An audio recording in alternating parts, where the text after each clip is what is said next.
So guys, क्योंकि आज मैं घर पर नहीं था, मैं अपना जीआईसी का बैंक में ट्रांसफ़र वगैरह करने के लिए आ रखा था, तो मैं अभी सेल्फ एक्सप्लेनेटरी वीडियो नहीं बना सकता। तो मैं आपको बहुत ज़्यादा इंपॉर्टेंट Q&As जो है वो शेयर कर दूंगा डायरेक्टली, जो आईआरसीसी की ऑफिसर अपने मुंह से जो खुद बोल रही हैं, बहुत इंपॉर्टेंट क्वेश्चंस लगे, मैं वो सारे के सारे आपको डाल दूंगा।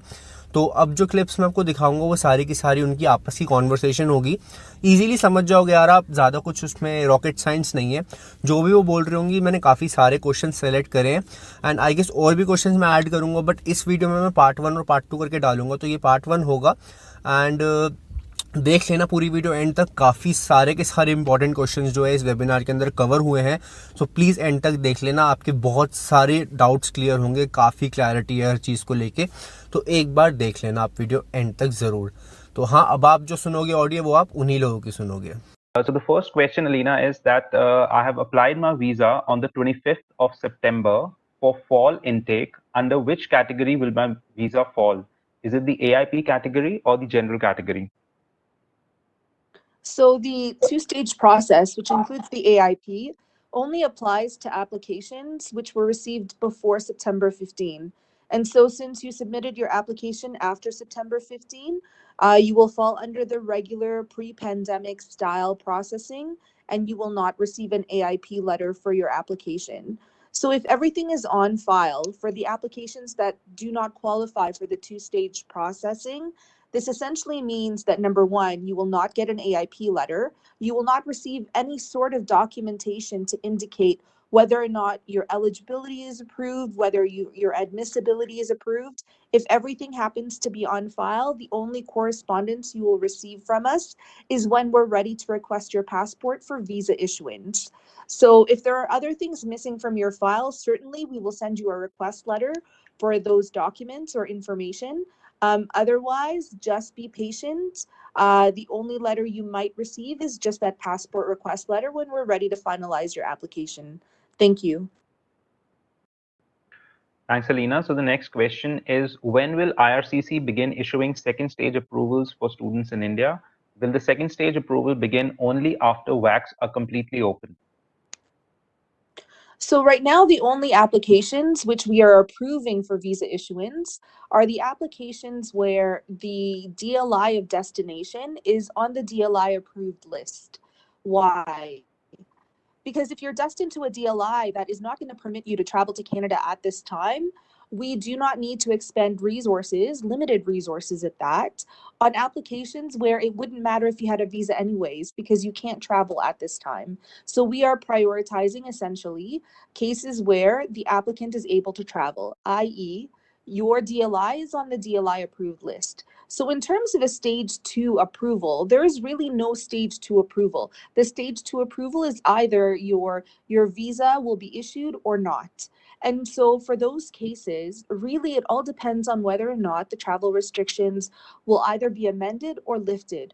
So and it won't so much matter anymore whether or not the VACs will reopen, because we do have this two-way passport submission for cases where we are able to issue the visa. So as of right now,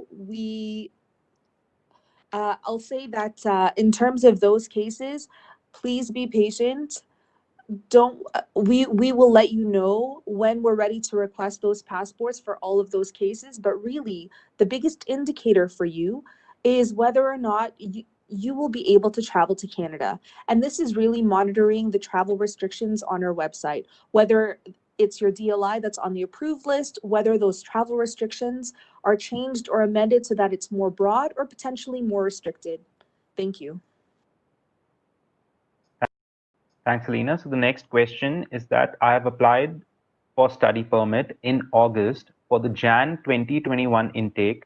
Please let me know when will the processing of my application start, as it is on the same status since then. So for applications that are for 2021, I can tell you that my office in particular has already begun processing those cases. So it's not as if we're holding up cases for 2021 start dates. You know, the priority really is to get all of the cases done for 2020 first. And I know that some offices with larger workloads are still trying to work through that workload. So we really ask all of our clients to be patient.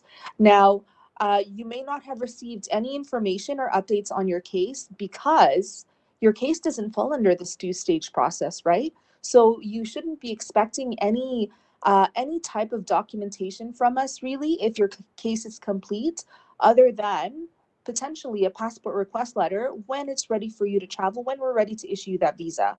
So this could be a reason why you just haven't heard anything or any updates on your case.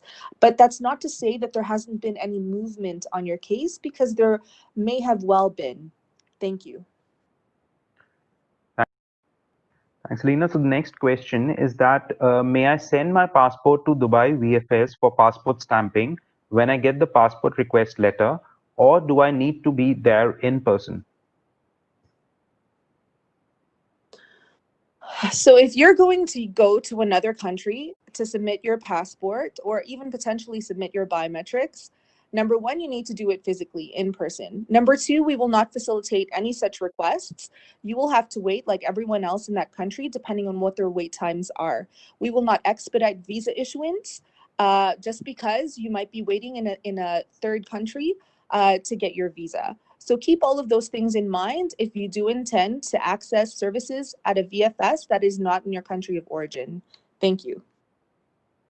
Thanks, Alina. The next question is, when will the approved DLI list be updated next?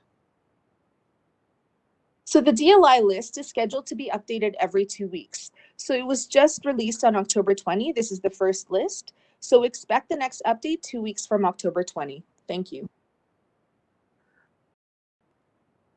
Thanks, Alina. So the next question is, do we still need a travel support letter from institutions to be able to travel to Canada for study purposes?